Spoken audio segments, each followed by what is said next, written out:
These men are not elite athletes. They're all 40-plus, amateur ice hockey players. They're in Sochi, Russia's Olympic city, so they get a police escort. And because they're playing in Sochi's new Olympic venue, the Bolshoi Ice Dome, every bus is scanned, and everyone is screened as if they were boarding an international flight. But it's even more thorough. Everyone gets a pat-down. Journalists also get the full treatment.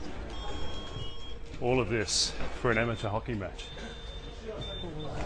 The Russian authorities say it proves what they've been saying all along, and that is they've been taking security very seriously in this city, long before the Boston attack. Russia is racing to finish its new Olympic venues by the Black Sea and in the mountains above Sochi.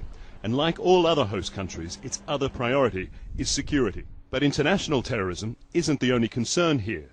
This country is also dealing with an ongoing security threat within its own borders. Russia will host these Olympic Games while also fighting an Islamist insurgency.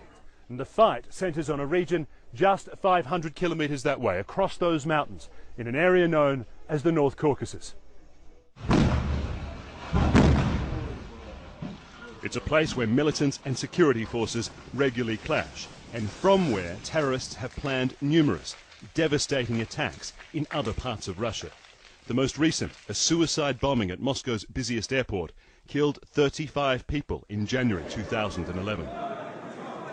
Vadim Mukhanov is an expert on the North Caucasus and the groups fighting there to establish an independent Islamist state. It's clear that having that kind of neighbor sharply increases the risks for the Olympics themselves and for the people who visit.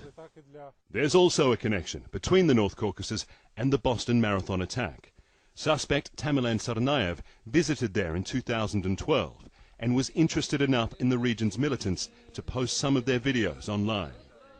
In Sochi, some locals are feeling the shockwaves of Boston. This woman says she's worried about security at the Games, and since Boston, she's been avoiding crowded places.